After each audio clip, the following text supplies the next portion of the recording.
Yotox anti-moustique mooy aar mag ak ndaw ci bépp matu-matu yoo am na booy piis ci rido yére ak moustiquaire ak booy diw ci yaram. Val d'Afrique moo leen di may seen journal de la santé.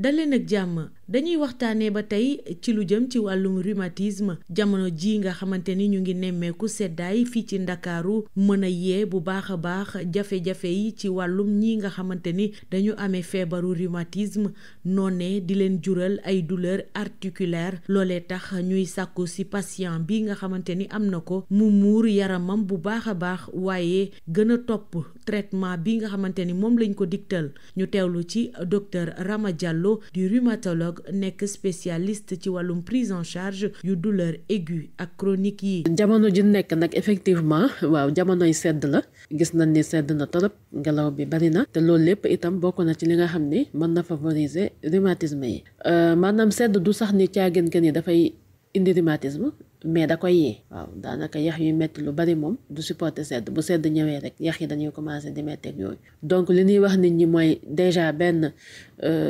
ñuy couvriru di moytu di sol lu diis di moytu génn ci ngelaw bi bu ngelawee torop boo waree génn nga sol lu diis couvriru jaana sax ngay dem bay sol gant ndax am na yenn rhumatisme yoo xam ni dafay daal di jàpp catu baaraam yi daal di indi ay jafe-jafe foofu donc ñooñu dañ leen di faral digal bu sedd jotee ñuy sol ay gant bu waree génn di moytu itam lépp lu sedd daanaka du ko mel ni que di sangoo ndox bu sedd di naan ndox bu sedd torop donc nañuy chauffer ndox bi néegi itam nañ koy chauffer néegi bi nañuy tëj mi foog mu nekk environnement boo xam ne day xaw a tàng tuuti dina tax ba sedd bi du daal di indi problème dara bokk na ci itam nag di jël seeni traitement di suivre seen traitement correctement di naan seen garab correctement ku ci def yenn crise yi wala ay poussée nga rapproché wu ci sa médecin comme ça ñu mën la defal traitement. jaajëfal naa leen ci déglu bi fii lañ koy ndar képpee dig daje ci beneen numéro.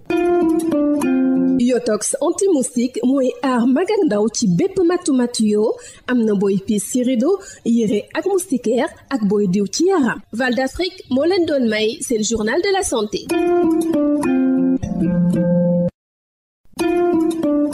Yotox anti-moustique pour le corps, les vêtements, les rideaux et draps vous protège contre les moustiques chez l'adulte et l'enfant. Val d'Afrique vous offre votre journal de la santé. Bonjour, nous parlons toujours du rhumatisme.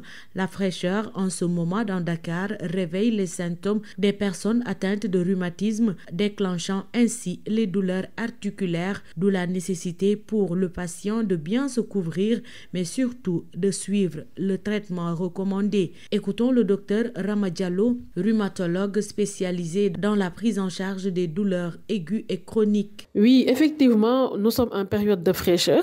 Il fait un peu froid actuellement, surtout à Dakar, avec beaucoup de vent. Et le froid est connu pour déclencher la survenue de certaines douleurs articulaires. C'est-à-dire que quand on est exposé au froid, on peut avoir une poussée de sa maladie. Donc, les patients atteints de rhumatisme doivent être bien couverts déjà. Donc, il faut bien se couvrir, surtout quand on doit sortir, éviter l'exposition au vent, ne pas être dans un endroit où il fait très humide, où il fait très froid. Essayer de chauffer l'environnement, mais en évitant bien sûr les charbons de bois pour éviter le risque d'intoxication au monoxyde de carbone. Il faut aussi respecter les traitements, prendre les traitements correctement. Éviter aussi d'être en contact avec beaucoup de froid, comme par exemple se laver avec l'eau froide. Il vaut mieux chauffer l'eau. Donc, il faut éviter d'être de l'eau froide, éviter de consommer des boissons trop fraîches, bien se couvrir les mains, surtout dans certains types de rhumatisme où on a par exemple des ulcérations au niveau des doigts, où on a ce qu'on appelle un phénomène de Raynaud qui est susceptible d'être augmenté par le froid. Donc, quitte à porter même des gants quand on doit sortir pour protéger les doigts et éviter la survenue de crises au niveau des extrémités. Merci de nous avoir suivis. Rendez-vous est pris demain pour un nouveau numéro. Yotox anti-moustique pour le corps, les vêtements, les rideaux et draps vous protège contre les moustiques chez l'adulte et l'enfant. Val d'Afrique vous a offert votre journal de la santé.